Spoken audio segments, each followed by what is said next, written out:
It's time for Remodel Revolution.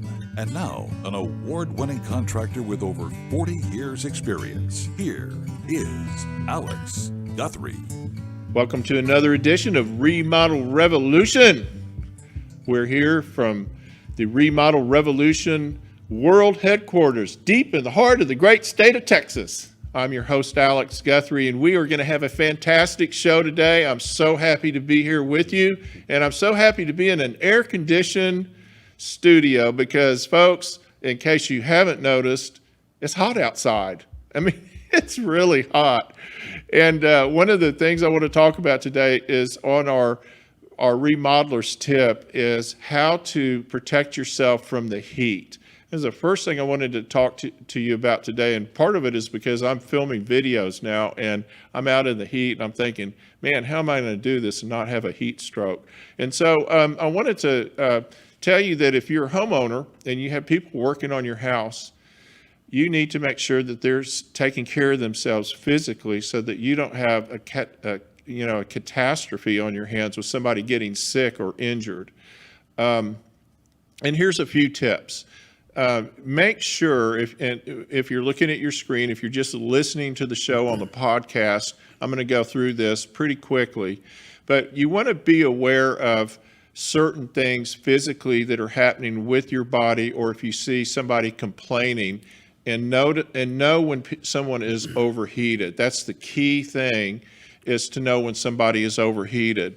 So if somebody has a dry, reddish skin and they quit sweating and they get a high body temperature and they start getting chills and kind of confused and slurred speech, almost kind of like if someone was having a stroke, that is actually considered a heat stroke. And you have to be, that's super, super dangerous. You've got to get them in air conditioning. You have to get their core temperature cooled down. And in worst case, of course, you need to call an ambulance. You need to take certain steps to keep yourself hydrated and keep everybody working on your house hydrated. They need to start out hydrating before the heat. Now, I'm a guy that grew up right here in Dallas, Texas. And I grew up building houses, framing houses, working outdoors my whole life. And so I really understand how this works and how this can affect workmen. And honestly, I've made these mistakes. I've had heat exhaustion. I've made myself really sick by not taking care of myself. So that's where these tips are coming from as much as anything. First of all, hydrate before you're outside working in the heat. It's critical. Another thing, make sure that you've got a broad-brimmed hat and that you have some shade around your head. Also, make sure and hydrate periodically, frequently during your outside work that's going on. If you feel yourself starting to get a little lightheaded, starting to feel a little bit weird, like like you would when you're dehydrated, then get in the shade and sit down and rest, or get out of the heat. Now, one of the things that I can tell you, you have to sort of acclimate yourself to heat before you just step out and start working in it. So don't, having been in the air conditioning for 2 weeks and not being outside, or the heat just hits and you decide to go work in the garden or do a project on your house. If you just step out of the air conditioning into 95-degree heat and start working, you're going to make yourself sick. You need to acclimate your body to this over time. So work an hour during the day, or spend a little time in the heat over a period of a few days to sort of get used to how it feels. If you start to feel, like I was saying, lightheaded, get out of the heat, get inside and let your core cool down. Also, make sure that when your workmen are taking frequent breaks, and those breaks need to be in the heat, they need to be at least every couple of hours, depending on how hot it is. Also, a key thing, and I learned this when we had a heat wave one summer where we had, I think, over 100 days, 100-degree weather. We started working right at first light, actually. And we would work in the coolest part of the day, and then in the middle part of the day, we just didn't work. Don't allow people to get up there and do things that are going to harm themselves on your property. It's key that people are taking care of themselves. We used to, when I was growing up and I was in athletics, there was this big macho thing, and we'd have our summer workouts. And every time you'd tell them you were feeling a little sick, they'd say, "Here, have a salt pill and toughen up." Well, we've had, sadly, we've had catastrophic problems with young people doing that very thing, and we've had some real catastrophic problems. So take care of yourself in the heat, respect the heat, and be aware of the people working on your house and insist that they are properly supervised in this heat. So that's our remodeler's tip of the day. And I want to welcome to our show my good friend, Charles Crumpley. Now, Charles and I have known each other for a while. Charles has been on our show before when we were on radio, and he liked it because there were 2 hours where he never had to shut up. But now I just telling him today, well, we can't do that now, so you're going to have to control yourself, Charles. Welcome, Charles Crumpley. Can I start talking now? Yeah, you can start talking. Aztec Solar, and is it still Aztec Solar Wind and It's Aztec Renewable Energy. Oh, okay. Right? And we have two URLs. The easy one to remember is aztecrenewablenergy.com. That's the easy one. But I have another one, aztecwindsolarpower.com. They both work. Go to the same place. Okay. So you do primarily solar is what you're really focused on, though, right? It is. I started in wind, and then solar prices dropped 80%. Made better economic sense for the buyers. So I just do solar.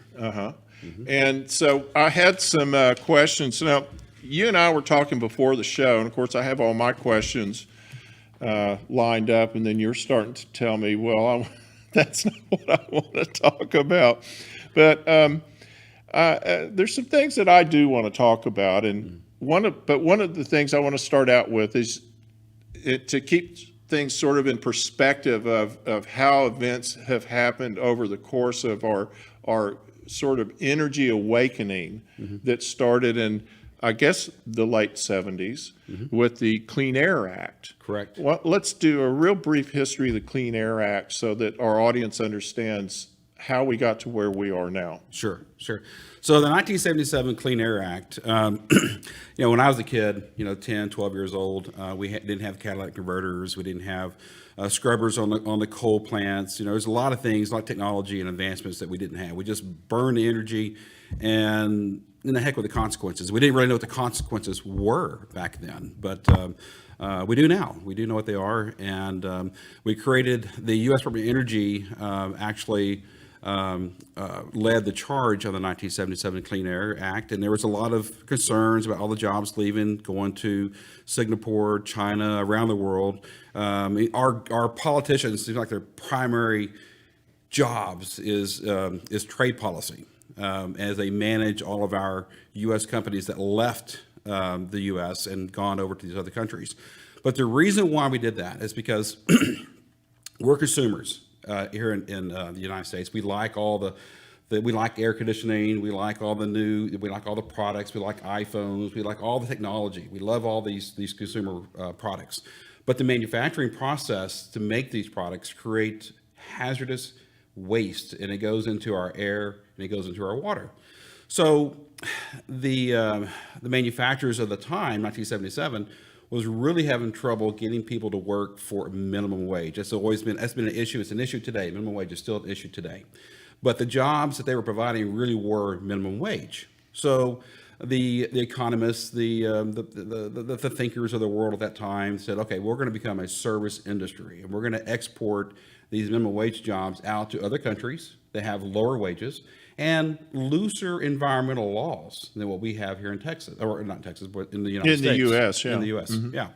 And so that really helped us out a lot with cleaner air and cleaner water. But So we transferred all our pollution We did. to other countries, and we all know that. We've known that. Yes. Yeah. Yeah. And it's become a huge problem. it is a huge problem. And so, but in the course of all that, over the last 30 years, however long it's been, 43. 43 years. Okay, my math ain't great.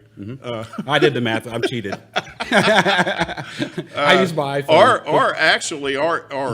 Our air has gotten a lot cleaner than it was. Well, It has. it has, and it has not. Okay, so if we had maintained a population and the normal growth of Texas, actually, I'm from Texas. If we had maintained that normal growth, then we would have been a lot better off because we got catalytic converter on the cars, we have clean burning coal plants, we have nuclear power, we have solar power, we have wind power, we have all these things. But because our politicians keep growing us and growing us and growing, we have people from all around the world here in Texas today. The population just keeps booming, expanding, and booming, expanding. So all these homes we build, they consume energy, right? All the phones that we carry around, they consume energy. The cars we drive, they consume energy. So we are cleaner about it, but we're just still burning more energy because of growth. Yeah, you're right. And I mean, so now we come to alternative energy sources. Yes. And less destructive energy sources. Obviously, nobody really likes coal burning, but it's just how things were developed. It's what we had. It's what we did. It's what our great-great-grandfathers developed. Exactly. And so it's gotten, I don't know if it's as good as it can be. I have no idea. I don't know enough about it, but I know it's still dirty. So we're still pumping out millions and millions of tons of particles into the air that are solids to the air. Every time we burn something, that's what happens, right? Yes. Okay, so let's move to solar, because solar was our first really practical sounding, all other than, you may like nuclear. I don't know. No. There's lots of alternatives, but solar is the one that came to us that people looked at and went, well, that's affordable. I True. can do that. That's just a bunch of stuff on my roof. Sure. And I get kind of free electricity out of it. Sure. And that lends to the first question I had for you today, which was how solar works. Because I think a lot of people look at it and they think, well, here's how things work. I call somebody, they put it on my house, and it works. Sure. So I'm going to talk about two different ways solar is implemented into our economy in creating clean air. So there's solar plants. This is where the power company creates a solar farm, and the federal government requires them to produce a certain amount of renewable energy. A certain amount of their energy is required to be produced by renewable energy. So let's whether talk it's about what wind a or solar farm is. So when a solar farm is when you're driving through the country and instead of a bunch of cows, you see a bunch of solar panels on the ground. That's right. That's right. And the cows are in there with them. Yes. Yeah. But that was not the intent. Just so you know, that was not the intent of the U.S. Department of Energy.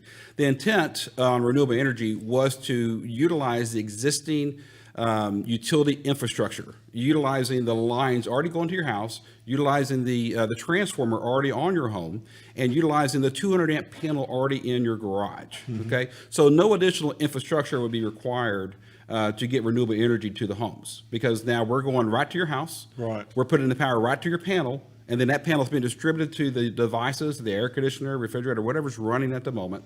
So this is just what solar is just a different way of getting the electricity to the same place. It is, but it is, but okay. So if you build a solar farm, you have to ask the taxpayers for additional infrastructure to get the power to you. Okay, and the taxpayers of Texas, I know, have paid a lot for that infrastructure. Yes. But when I first saw renewable energy, I was in energy management first, and I took a course on indoor and outdoor air quality, and I said, oh my gosh, that's why I don't feel good. That's why I'm sick. That's why I'm seeing all these the Blue Cross and Red Shield drives for cancer. Give us money so we can figure out how to solve this cancer problem. And I took this one course, and I took it 30 years ago, and today nothing has changed. It's still the same. It's amazing. Took it 30 years ago, and that's when I learned the what was causing cancer in our indoor indoor environments Right. and our outdoor environments. So just long story short, let's get back to solar.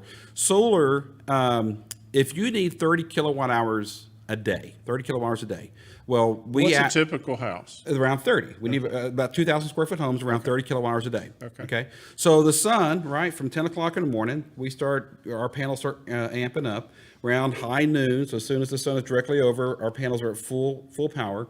And then around 6, 7 o'clock, then our power, starts ramping down. So the power production is on a curve as the sun rotates over your home. All right. But you're consuming power for 24 hours. Right. So, so it kind of gives a toe in for energy storage. As people think this whole thing about batteries, right? Why? We'll get to that in a minute. Got it. We're going to get to that in a minute. So let me finish this, wrap this up Then if you need 30 kilowatt hours, I make that 30 kilowatt hours in about 5.5 hours. Okay. And I spin your meter backwards. Okay. Okay. And then the power company takes your energy, they sell it to your next door neighbor, they give you credit for it, and the sun goes down, they give it back to you. Do they actually do that? They do. Okay, because there was a lot of controversy about that at one time. There still is. And you have to be, that could be an entire another show, because Sure. I remember when this all started happening and we built a zero energy house and the power company kept showing up out there trying to figure out what was wrong with the meter. Yes. Yeah, that was Because they 2006 to 2008. They had Yes. never seen that before, and it Yes. kind of blew them away. We're Yes. going to take a quick break, and when we come back, we're going to have more with Charles Crumpley, more on solar energy.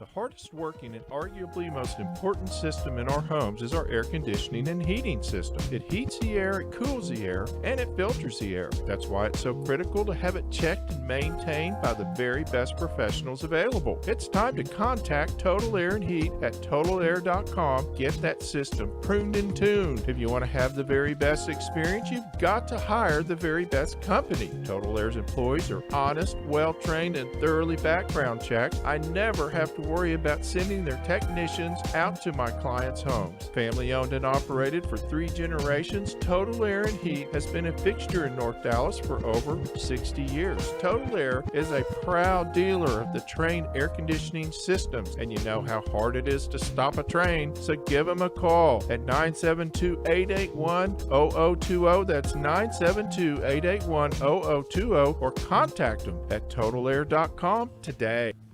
When we install solar in a house, we were just discussing how we generate enough energy for the entire 24 hours of requirement on a typical 2,000 square foot house. But there comes a point where we're sort of throwing it away. We're actually just kind of giving it to our neighbors or we're selling it back to the energy company, however they'll do it, because some of these private energy companies or co-ops won't do that. But at any rate, it leads to an issue of storage. So why don't I just store that extra energy and I can use it? And I asked Charles about this a couple of weeks ago, and he went crazy on me. And about 2 hours later, when he was finished telling me why it was such a bad idea, I said, why don't you just come on the show and tell us? All right. Put that camera over here. All right. So why do we talk about batteries when we talk about solar? When solar first came to the market, solar produces a DC sine wave, so a square. Okay. And so the first early inverters would take that square sine wave, chop off the edges, kind of create a modified sine wave, 60 hertz sine wave, but it wasn't compatible with the grid. I have no idea what you just said. Well, so batteries, back in the day, we can only use solar to charge batteries. Right. Because DC. Right. And then AC is a different sine wave altogether. So now technology advanced. Somewhere around the 90s, we came up with the ability on grid tie, anyway, to create a mirror image of the sine wave and create the same pattern or the same sine wave of alternating current through our new inverter technology. So that happened in the 90s. Okay, so let me just, so my audience can have some sort, because you were just speaking Chinese. Chinese. I know, you've been around those people too much. Okay. I was just, go ahead. I was, So originally, the solar had to go through a certain way, and it just charged batteries, essentially. That's all we could do with it. That's all you could do with it. all we could And do. they were just like big, deep cycle batteries. Yes. They're huge. Correct. They're cumbersome, and they're really kind of dangerous. Look at just you. kind of like those yes, right there. Exactly like And those. so then, so when you put a solar system on your house, you have the solar comes through the current, the electric current comes down through an inverter, which is just a box on the wall, and it changes it where it'll actually work in your panel as electricity. Wow. So, right? You're good at this. I'm pretty smart. Yes, you are pretty smart. Yeah. I got out of the 8th grade pretty good. And then, but it didn't come through where you could store it well, but that's changed. And this is what Charles is saying is now you don't have to store it. It can go straight into your house.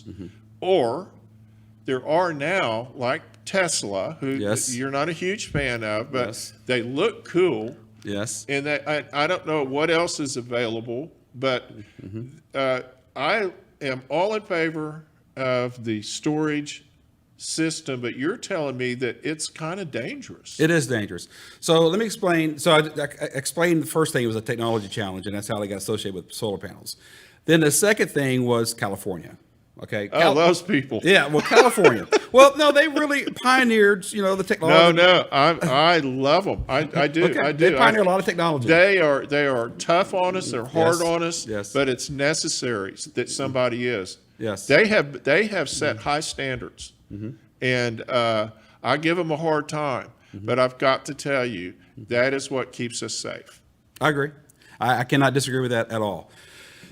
But they have grid quality problems in California we don't have in Texas. Texas is 97.9% reliable. So the grid is reliable here in Texas. We spend a lot of money to make it that way.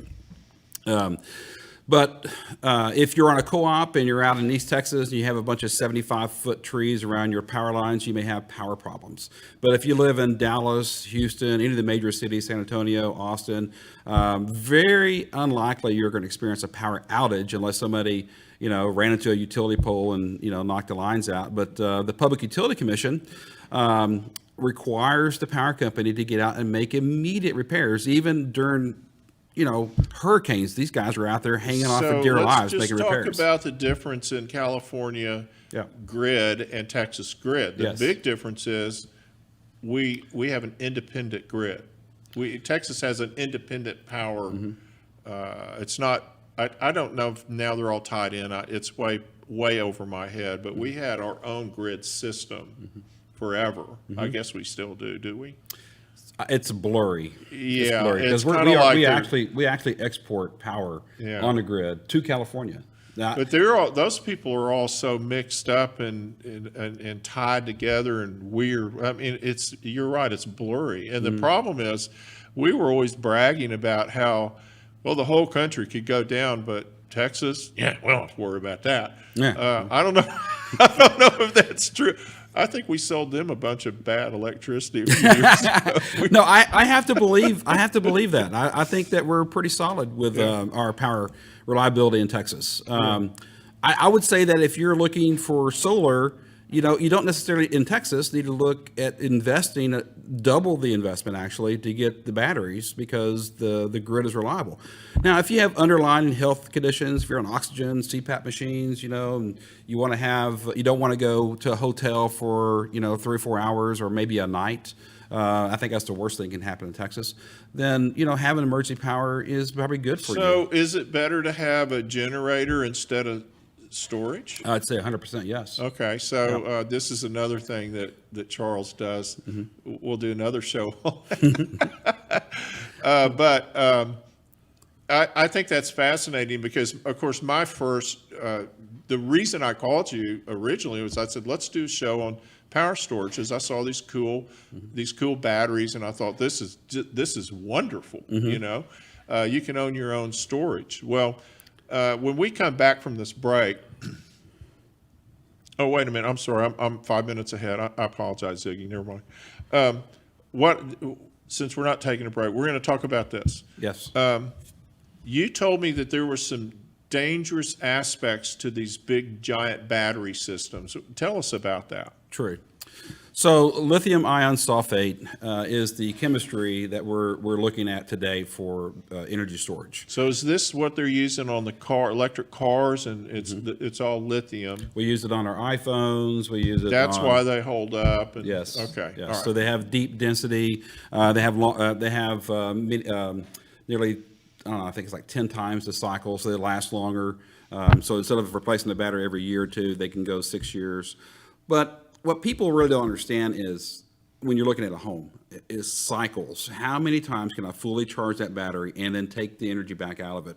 Every battery has an expiration date, or how many times they can actually do that, perform that task, before you have to replace it. And so there's not a battery in anything you own that you don't have to replace. Eventually. You're going to have to replace it. Right. So most of the manufacturers today are offering batteries for homes.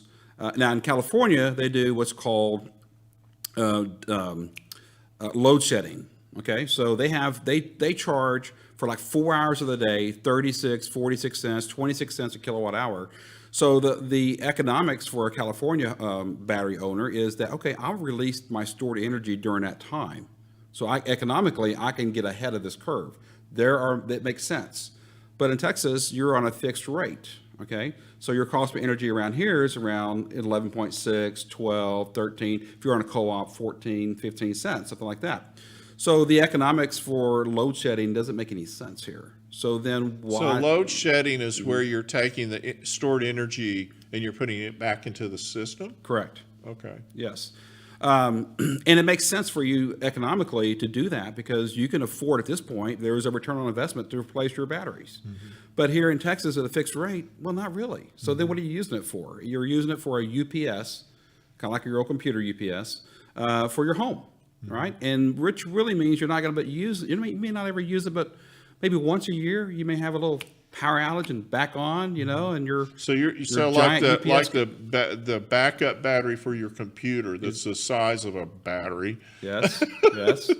And you're right. You occasionally, if there's a lightning strike or something in the power goes out for 2 or 3 hours, that thing will kick in and protect you. And so correct. The biggest challenge with renewable energy to this point has been the cost of it. Correct. Versus the cost of just the regular power line coming to your house. That's the big thing.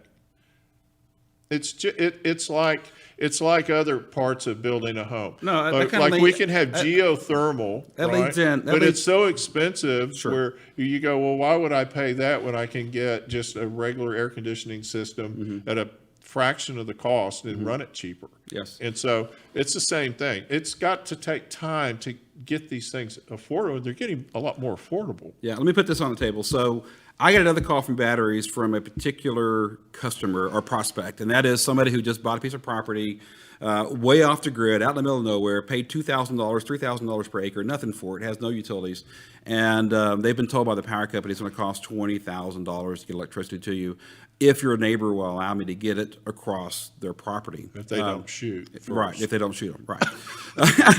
So I get that call probably 3 times a month. 3 times a month, people who bought property out in the middle of nowhere. And off-grid, that's the next question. That's really the next topic. You have emergency power, which we just talked about. We have load shedding, we talked about. And now we have off-grid, okay? Like it's just total independence. Power. Yes. Yeah. And so if you're going to use it for, emergency power, the battery may last you 6 years because you're never going to use it, in Texas anyway. If you live in California, it may last you 3 or 4 years. But if you keep it here, it may last you 6 years. We don't know. It depends on how much you use it. If you live in Galveston on the coast, it won't last very long because you have hurricanes. You're going to use it more. If you live in Dallas, it may last you forever. Yeah. There's no telling. But the off-grid, however, that's a totally different thing because now you're using the cycles. How many times can you charge a battery and then pull that charge back out? Well, the answer with lithium ion sulfate is around 8,000 times is what that is. If you're using 30 kilowatt hours a day, that battery's maybe is going to last you 3 years, and then you're back to So then you get to the huge. cost of the battery, and is it worth it? We're going to take a quick break. When we come back, we're going to talk about return on investment on solar and power or energy storage. I'm here with Charles Crumpley with Aztec Renewables. We're going to take a quick break. We'll be right back. Sometimes it's a question of do I call or don't I call the foundation repair company? Well, what if I tell you that I know a foundation repair company that will tell you if you don't need foundation repair? That's right. Hargrave and Hargrave Foundation Repair has been in business for over 50 years, and they know the difference. One of the last family-owned foundation repair businesses in North Texas. Not only are they honest, they know what causes your foundation to move, and they know how to fix it. Don't be duped by fly-by-night foundation companies that provide shortcuts and messy fixes. Call Hargrave and Hargrave Foundation Repair at 972-442-3415. At the first sign of trouble, Hargrave uses the Chance helical pier system exclusively because it's the highest quality, most reliable helical pier money can buy. 972-442-3415 or contact them at hargravefoundation.com. So solar is the subject of today's show, and solar storage is really what brought me here originally with Charles to do this show, because I romanticized and fantasized, and like everybody else that sees all of these shows on TV about going off grid. You know, I built my house in the Arizona desert. I'm off grid, and I'm watching cable news every day. And so, and then we have all of the electric cars, and now they're doing big electric semi trucks, and so the batteries, of course, everything's run from a battery. All the energy is stored in a battery. So I'm thinking, wow, these battery systems are so amazing that now we can do this stuff. How cool would it be to have that on your house where you could really be off grid if you wanted to? And I called Charles and told him what a brilliant idea I had. And he said, no, it's not so brilliant, Alex. And here's why. Very true, very true. So, so you're not going to see every house in America go off grid with batteries. It's not going to happen in our lifetimes. It's never going to happen. The intention, of solar is to reduce the amount of pollution being generated at the power plant. Power is conductive, reactive, and resistant. So there's three forms of electricity coming from the grid. And those forms of power do several things in your home. They run electric motors and they run lights. And you have to have those forms of power. The battery produces resistant power. In order for it to produce the reactive power to start a motor, for example, it has to have a set of parasitic, well, I use the word probably, anyway, it has to use capacitors to basically jumpstart those electric motors. And then conductive power is alternating power as they go back and forth. So we built everything in America to the Westinghouse standard of energy. We didn't go Edison. We didn't do DC. If we had a DC exhaust fan, we had a DC refrigerator, we have a DC air conditioner, and we had LED lights in the house, we can run a whole house on batteries and we can go off grid. But we are tethered to the Westinghouse standard of utility power. But they're working on that. They are. Okay. I asked a guy, Yeah. and I asked a guy that I interview often in California. Okay. And I said, when are you going to give us a low voltage house? And he said, we're working on it. And I thought, well, that's cool. That'd be really cool because of the things you said, the LED and all the things that we're doing low voltage now have made a tremendous difference in our power usage and longevity and the currents that are invading our bodies or the rays or whatever it is. Electromagnetic fields. Yes, electromagnetic fields. Thank you. Okay, so let's talk real quick. We've only got about 5 more minutes. Okay. And I want to talk about one of the things that I hear a lot about from people that call me is solar water heaters. And now I looked at this up, and I think Ziggy's got a picture or two of them on there that I think. I put them in there. At any rate, the ones that they put on the roof are pretty ugly. You know, it's nasty. And heavy. Yeah. And heavy. And so can you does it make sense to do solar just for heating water in your house with a traditional water heater? Of course, it'd have to be electric. Does it make any sense to do that, or is it so cheap now to heat water with just standard electricity that it doesn't make sense to spend the money on the solar? So for me, you know, electric hot water heater just means a few more. It's like 300 kilowatt hours, 400 kilowatt hours a month. It just means just a few more solar panels.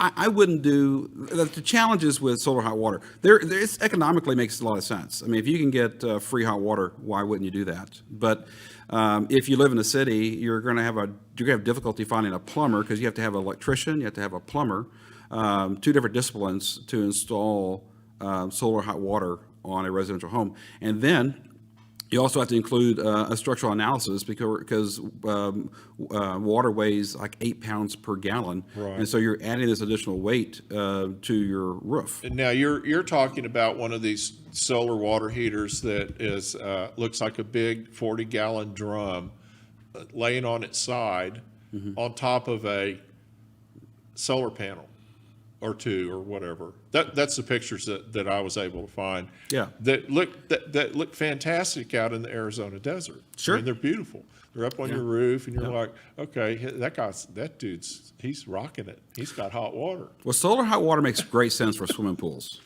It really does. Okay. And it's really a do-it-yourselfer type install. It's very hard to find a licensed trade selling solar hot water here in the Dallas-Fort Worth area that I know of. I mean, here in this area. Okay, so in 60 seconds, yes, what is the return on investment for solar? Okay, so it depends on incentives. It can be anywhere between 6 to 8 years versus no return on investment by buying power. You have 6 to 8 years.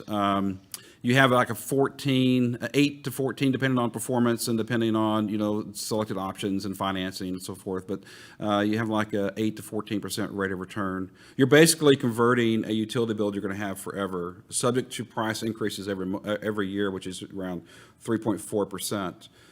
Into a high-yielding investment with nothing out of your pocket. I mean, it's not like you saved all this money and went to a 401k and invested it, which is risky, because solar, you're never going to stop using electricity. There is no risk. And so so give me an average. So we're talking about less than 10 years? Oh, yes, well, for sure. There's nothing wrong with that one. No, like and it's 50 That's years. good. It's 50 years of electricity. Yeah, They come with incredible. 30-year performance guarantees. Charles, I really appreciate you being with us today. It's always fun, my brother. It's always fun. You're a lot of fun, and we just never seem to have enough time. So we're going to keep doing this. I really appreciate it so much. And if you are thinking about remodeling your home, if you want to do an addition, if you want to build a new home, if you want to just update that old dusty old house, maybe you've been living there for 30 years and you're just like, you call Alex and you say, Alex, this is what I need done, and he gets it done. Check us out, alexguthrie.net, and do a contact, or contact us, look at our photo gallery. It's old, I know, people keep telling me, but hey, I've been doing this a long time. And so things are going to, I haven't updated some of it yet. 469-446-8508. Give me a call, alex@alexguthrie.net. Send me an email, and I'll be happy to come out and look at your house for you. Thank you, Ziggy Becker, our engineer. Thank you, On Air Media. You're awesome. I love working with you folks. Also, of course, thank you to our sponsors. We couldn't be here without you, and always, we love our audience. Send me emails, send me questions. I'm getting emails and having conversations with people on the internet from all over the country and all over the world that send me messages. We're in 37 countries. We're in 15 languages. We're rocking it right now. We're having a great time. So thank you very much. And next week, we're going to have Ryan Amerson with Energy Addict. We're going to talk about radiant barriers and foam, and in our energy series that we're doing. Have a great week. I look forward to seeing you soon. The views and opinions of this program are for educational and entertainment purposes only and are not intended to replace the recommendations of a hired professional. You can catch Remodel Revolution anytime. Follow the show on the website, remodelrevolutionradio.com, or on social media, Facebook, Instagram, and Pinterest, using the handle @Remodel Revolution Radio. You can always listen to the show on iTunes, Spotify, Google Play, and TuneIn, and watch the show anytime on YouTube.